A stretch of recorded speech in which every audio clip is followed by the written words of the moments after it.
Bonsoir Laurence Ferrari, bonsoir à tous. Est-ce que vous êtes comme nous consternés par ce qui s'est passé, partagé entre la consternation, la joie d'avoir vu une équipe française remporter la Ligue des Champions, mais absolument consterné par le spectacle, par les exactions, les blessés, les dégradations une fois de plus? Est-ce que où êtes-vous? Alors, je hiérarchise les sujets. Oui.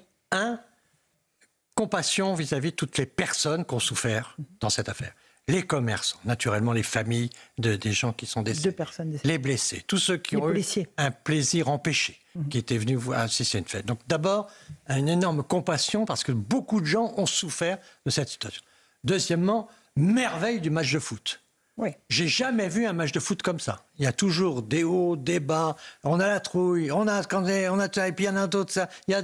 Là, petit à petit, on montait les marches du bonheur, une à une. C'était vraiment exceptionnel. Et ça, pour ceux qui aiment bien le sport, pour ceux qui aiment bien le foot, c'est vraiment le match idéal. Je ne sais pas si le Paris Saint-Germain sera capable de le refaire, mais je pense que ça mérite quand même qu'on en parle. Mais qu'on parle des voyous qu'après. D'accord. Et donc je parle des voyous ensuite pour dire que naturellement, je suis assez d'accord avec le préfet de police pour bien séparer les supporters des voyous. Et là, je pense qu'il faut vraiment approuver le ministre de l'Intérieur pour dire clairement que les gens ne sont pas innocents d'eux-mêmes. Nous sommes des gens qui respectent l'état de droit. L'homme n'est pas innocent de lui-même. Moi, je ne crois pas, comme certains gauchistes, que la classe sociale, l'éducation, tout ça, fait tout. Non, il y a quand même un moment où ça dépend de vous, de votre liberté de bien vous comporter, de respecter le droit, de respecter la dignité des autres. Le respect, c'est quelque chose de très important. Donc, je pense qu'il faut s'attaquer à ce problème-là parce qu'on a un certain nombre de pilleurs qui sont répartis autour d'un certain nombre de grandes villes et qu'il faut essayer de traiter cette question-là aujourd'hui qui devient menaçante pour chaque événement. Mais alors c'est n'importe quel événement parce que c'est un prétexte, ce match de foot. Mais là, c'est absolument, on a l'impression qu'on ne peut pas endiguer cette violence-là. Ça s'est produit dans des petites villes, dans des grandes villes, à Paris, mais tout ça n'a aucun sens en réalité. Mais c'est un problème de civilisation ou pas? D'abord, probablement parce que c'est quelque chose qui touche tous les pays. Donc il n'y a pas que la France sur ce sujet. Donc on a partout. Ce qui est tragique, mais c'est un sujet même plus large, mais ce qui est tragique, c'est que la violence et la guerre sont des sœurs jumelles. Je vous l'ai déjà dit, et ça, je pense que dans une société, quand la violence augmente, ça conduit à banaliser finalement la destruction de l'autre. Et ça ouvre les portes à rendre la guerre banale. Et on voit qu'aujourd'hui, beaucoup de gens considèrent que la guerre, c'est quelque chose d'assez banal. Ma génération considère qu'on n'a jamais pensé qu'après les horreurs de la Seconde Guerre mondiale, les hontes, les tragédies, qu'on allait recommencer. Et on voit bien qu'il y a des risques que ça recommence. Donc, je pense vraiment qu'il faut s'attaquer à ce sujet-là. Et je pense qu'il faut aller chercher ces jeunes ou ces moins jeunes dans les quartiers où ils sont. Il faut les considérer non pas comme des jeunes en difficulté qui seraient innocents d'eux-mêmes, mais comme des jeunes pilleurs et qui doivent payer cher et le plus vite possible. Ben là, on a les premières condamnations, 3 mois de prison avec sursis, 500 € d'amende. Ça suffit. Oui, mais ça, je pense que ça ne suffit pas. Il faut bien comprendre que si les petites fautes sont moins lourdes que les très grosses fautes, finalement, les gens considèrent que c'est assez banal tout ça. Donc, il faut sans doute avoir des seuils qui sont plus élevés que ceux qu'on a. Et donc, je pense aussi qu'il faut peut-être essayer d'avoir une approche du sujet qui est une approche qui, sans faire référence directement à la lutte antiterroriste, mais une approche personnalisée pour identifier les gens presque avant qu'ils ne partent de lieu. Parce qu'on sait d'où ils partent à peu près. Donc je pense qu'il ne faut pas attendre qu'ils arrivent à Paris pour pouvoir s'attaquer à eux. Et donc c'est vraiment des gens qui sont aujourd'hui des empêcheurs de la société de bien fonctionner. Alors Éric Revel, une question à Jean-Pierre Raffarin. Oui, on marche sur la tête. 135 € quand on va fumer sur une plage à partir du 1er juillet, à Châtelaillon, plage et ailleurs, et 500 € pour quelqu'un et 500 € pour quelqu'un qui tire sur un policier avec un mortier. Alors vous avez salué tout à l'heure l'action de Bruno Retailleau, je vous ai entendu saluer l'action de ministre de l'Intérieur. Vous reprenez son terme de « ce sont des barbares ». Je pense que oui, à partir du moment où vous pensez à ces pauvres gens, les commerçants c'est très dur et pour eux la vie n'est pas si facile que ça. Et donc qu'on détruit leur activité, qu'on détruit. Et puis tous ceux qui sont allés en famille, y compris le train du Poitou d'ailleurs, pour venir à Paris avec des enfants et tout ça, et qu'on peut plus aller à la fête. Je veux dire, tout ça est quand même assez profondément grave. On s'attaque à la liberté des autres. Et donc je trouve vraiment qu'il y a quelque chose qui est inacceptable dans une société, comme la violence est inacceptable. Et donc je pense qu'il faut vraiment considérer les choses comme inacceptables dans cette affaire. Il faut bien les désigner pour ce qu'ils sont. Moi je dis que ce sont des pilleurs, ils viennent pour piller, et donc je pense que chacun peut trouver son mot, mais je trouve que le ministre de l'Intérieur, et ce qui était important dans la déclaration du préfet de police, c'est qu'il a bien noté qu'ils ont fait tout ça sans regarder le match. Donc c'est quand même très important de créer cette frontière. Et ils font ça, ça n'a rien à voir avec le foot. C'est simplement pour piller, pour casser. Louis Dragnel, sur cette question. Moi je rebondis sur ce que vous avez dit tout à l'heure. Vous dites que tous les pays sont concernés par ce type de phénomène. En réalité, il y a des pays dans lesquels il y a beaucoup moins ce type de phénomène.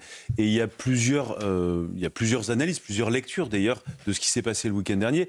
Il y en a certains qui vous disent c'est l'expression de la fête à l'occasion du football. Manifestement, c'est pas du tout votre théorie à vous. Puis il y en a d'autres qui vous disent en réalité c'est l'épisode 2 après ce qui s'est passé au moment de l'affaire Naël et que ce type de phénomène va être amené à se reproduire. Comment est-ce que vous caractériseriez ce type de phénomène qui maintenant devient typiquement français et on a quand même l'impression que on ne trouve pas exactement ce type de manifestation dans d'autres pays européens. Jean-Pierre Raffarin. C'est une subversion. C'est des gens qui veulent franchir le droit, ne pas respecter le droit, et probablement pour s'enrichir, pour se voler des motos, pour avoir un certain nombre d'activités qui ne respectent pas le droit, puisque ça pratique le vol, que ça relève donc du pénal. Moi, je pense quand même que c'est vrai en Allemagne, c'est vrai en Espagne, c'est vrai en Angleterre, c'est vrai aux États-Unis. On a quand même vraiment un certain nombre de destructions de nos liens sociaux. Et ça, je crois qu'il faut réfléchir à tout cela. Mais dans ce contexte-là, il ne faut pas, je pense, prendre la voie de l'excuse. Quand on attaque l'autre, on s'attaque à l'autre. Quand on attaque un autre citoyen, il n'y a pas d'excuse. Le manque de respect, ça ne s'excuse pas. Rachel Kahn. Oui, j'avais une question pour vous, Monsieur le Premier ministre. C'est que vous œuvrez pour la paix au niveau international et toujours pour le dialogue entre les peuples, etc. Mais la situation en France, j'ai le sentiment qu'on a du mal à se parler entre nous, justement, par rapport aux questions identitaires, par rapport à l'échiquier politique, par rapport aux problématiques que subissent les Juifs aujourd'hui. Là, il y a encore eu un meurtre d'un Tunisien. Voilà, donc je voulais savoir ce que vous en pensiez. Je pense qu'en France, mais pas seulement en France, le match est engagé entre les logiques de rassemblement, le vivre ensemble, et les logiques de radicalisation.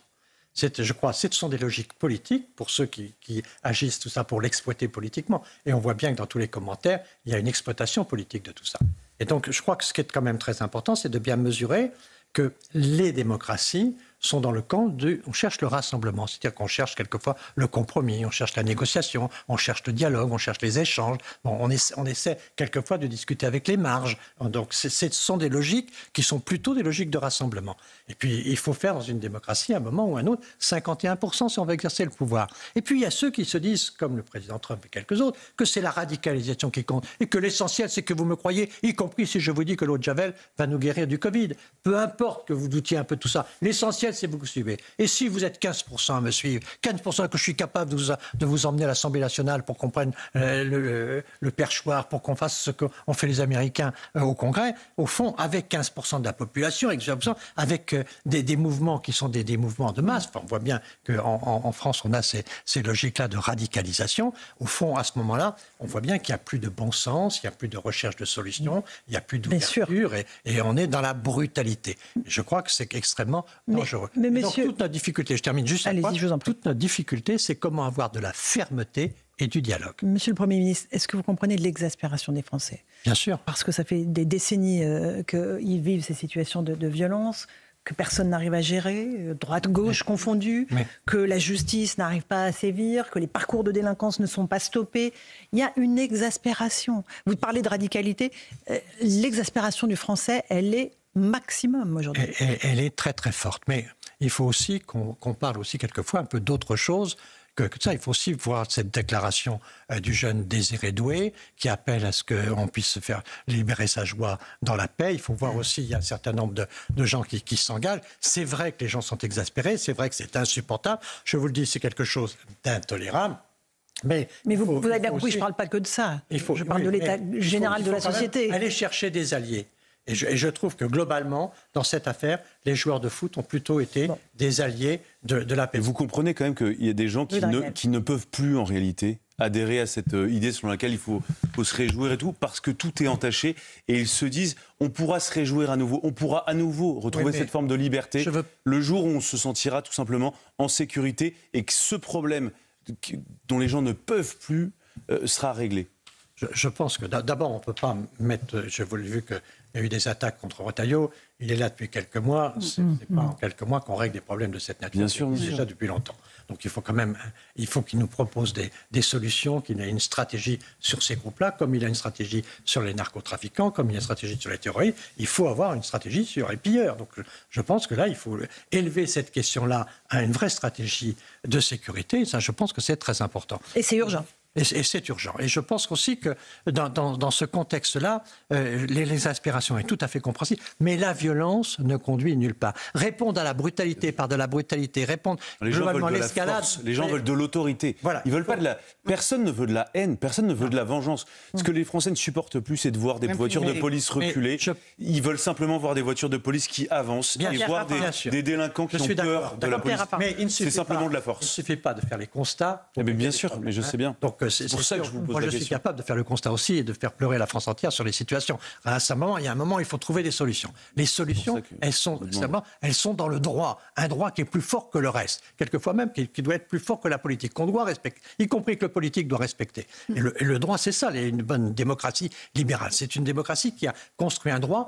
Je pense que notre droit est à revoir sur un certain nombre de sujets. Ah oui. Sur les mineurs. Je pense que pour ces pilleurs-là, je crois que les peines ne sont pas assez lourdes. Je crois que des procédures de rapidité, de peine plancher, un certain nombre de choses sont à revoir. Donc il y a un certain nombre de réformes, mais c'est par le droit qu'on va réussir à ça. C'est pas, il faut respecter le droit et dire aux gens, si vous respectez le droit, en fait, vous êtes tranquille, la sécurité, elle vient dans le respect. Monsieur le Premier ministre, je retiens votre formule. Vous dites qu'il y a exploitation politique. Mais pardonnez-moi, est-ce que s'il y a exploitation politique, comme vous le dites, est-ce que c'est pas parce que pendant des années, des générations d'hommes politiques et de femmes politiques auxquels vous appartenez ont refusé de mettre les points sur les i. Et donc la radicalisation ou l'exploitation politique, voilà, elle nous tombe au coin de la figure.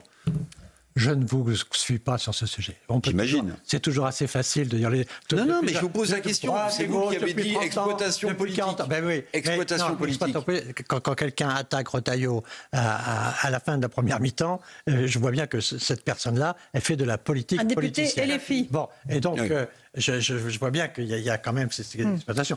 Pour le reste, il y a plein de gens qui ont fait beaucoup de choses. Nicolas Sarkozy a fait des choses très importantes sur la sécurité. Avant lui, Charles Pasqua. Avant lui, Raymond Marcellin. Il y a beaucoup de choses qui ont été faites. Donc, il ne faut pas considérer qu'il y avait avant que des incapables et que des... C'est pas ça le sujet. C'est aussi la responsabilité des politiques. C'est-à-dire que si, à chaque fois, les politiques disent nous, en fait, on a tout bien fait, mais c'est le pays qui va mal. Attention, pour rien. Les Français, c'est la politique a été inventée pour lutter contre la violence. Et donc, ce n'est pas l'escalade de la brutalité qui réglera les problèmes. Donc, ce n'est pas une question simplement de brutalité du politique qui va nous sauver, c'est une question de retour au droit. Et donc, ce qu'il faut, c'est modifier nos droits, rendre les choses plus sévères, plus responsables, et de faire en sorte que celui qui respecte le droit soit en sécurité. Et ça vaut la ligne. Pour la violence comme pour la guerre. Ça vaut comme la violence comme pour la guerre. Je pense qu'aujourd'hui, la violence est inacceptable. La violence, c'est la destruction de l'autre, c'est au fond des attaques contre le système social. Et donc, que ce soit la guerre ou que ce soit la violence, moi je les mets sur le même plan. Et donc, et c'est parce qu'il y a de la violence dans la société que la guerre devient acceptable et que finalement, des Américains, aujourd'hui, envisagent les guerres, alors qu'on voit ces pauvres Ukrainiens qui sont dans une situation tragique à cause de la guerre. La guerre, c'est une horreur. La guerre, c'est une honte. La guerre, c'est une trahison. La guerre, c'est tout le mensonge. La guerre, ça détruit tout. Donc la guerre, c'est ça qu'il faut haïr. Et la guerre, ça commence par la violence.